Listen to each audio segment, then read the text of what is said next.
তো ফ্রেন্ডস, আমি আপনার সামনে নিয়ে চলে এসেছি বিডিপির ইবিজি 6 এর প্রশ্ন উত্তর সম্পূর্ণ অ্যাসাইনমেন্টের। তো আমার ফ্রেন্ডসরা রিকোয়েস্ট করছে, যার জন্য আমি নিয়ে আসলাম। তো আমি সমালোচনা করে দেখে নেবো। আর আমার ভিডিও থেকে যদি আপনাদের কোনো হেল্প হয়ে থাকে, ছোট্ট হেল্প হয়ে থাকে, তো প্লিজ আমার চ্যানেলটা সাবস্ক্রাইব করবেন আর লাইক করতে ভুলবেন না। প্লিজ ফ্রেন্ডসদেরকেও শেয়ার করে আমার চ্যানেল থেকে ভিডিওগুলো তাদেরকে পাঠিয়ে দিন, তারাও যাতে অ্যাসাইনমেন্টগুলো দিতে পারে। তো চলুন আমরা শুরু করে নিই।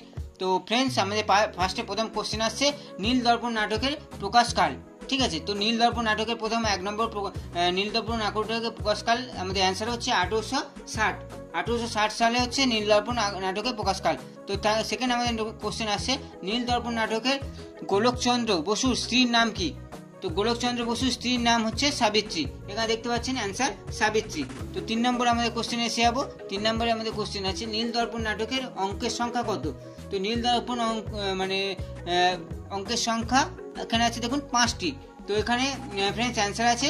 তো এখানে আমার 4 নম্বর কোশ্চেনে চলে যাবো, মহাকালের পান্ডা বসে মাথায় হাত দিয়ে উক্তিটির বক্তা আমাদের অ্যান্সার খুঁজে নেবো। অ্যান্সার আমাদের আছে দ্বিতীয়া, এখানে আমাদের অ্যান্সার। তারপর 5 নম্বরে চলে যাবো ফ্রেন্ডস, রথের দাসী নাটকটি কোন শ্রেণীর? রথের রশি নাটকটি কোন শ্রেণীর? এখানে আমাদের অ্যান্সার আছে রূপক ও সাংকেতিক।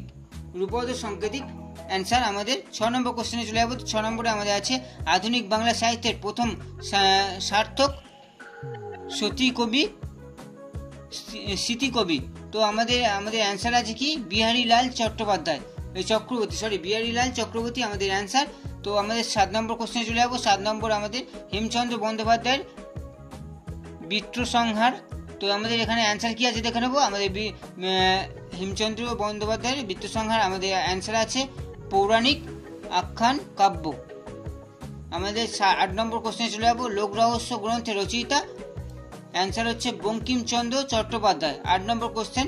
9 নম্বর কোশ্চেনে চলে যাবো, নাটক শাস্ত্রের সম্পর্কে ভারতমণির গ্রন্থের নাম। 9 নম্বরে অ্যান্সার নাট্যশাস্ত্র। এখানে 9 নম্বরে দেখুন অ্যান্সার নাট্যশাস্ত্র। 10 নম্বরের কোশ্চেনে চলে যাবো, ট্রেজিডি সম্পর্কে প্রথম পূর্ণাঙ্গ আলোচনা করেন। অ্যান্সার হচ্ছে আমাদের দেখুন অ্যারিস্টোটাল। তো আমাদের এখানে হচ্ছে 10 নম্বর কোশ্চেন। তো আমি নেক্সট পেজে চলে যাব। তো ফ্রেন্ডস, আমাদের 11 নম্বর কোশ্চেন এখানে দেখুন। এখানে আমাদের প্রথম 11 নম্বর কোশ্চেন চলে এসেছি, ক্রেমিডির সূত্রপাত হয়। এখানে আমাদের আছে গ্রিসে ক্রেমিডির সূত্রপাত হয়। তারপর 12 নম্বর কোশ্চেনে দেখুন, একাঙ্ক নাটক রাজপুরীর নাট্যকার। অ্যান্সার আছে মহন্ত রায়। এখানে 13 নম্বর কোশ্চেনে চলে যাবো। 13 নম্বরে হচ্ছে, বাংলা সাহিত্যের শ্রেষ্ঠ পৌরাণিক নাট্যকার। অ্যান্সার হচ্ছে গিরিশচন্দ্র ঘোষ। তো আমাদের 14 নম্বরে কোশ্চেন আছে, বাংলা সাহিত্যের প্রথম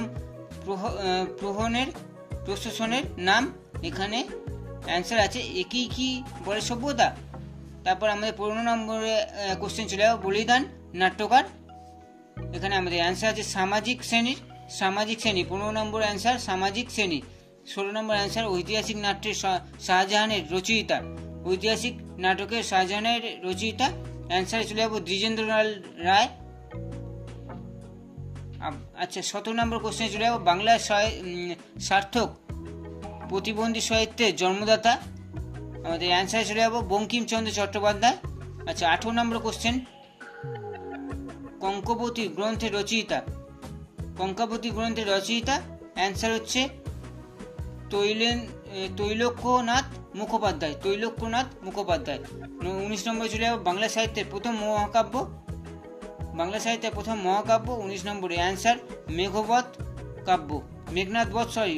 বধ কাব্য।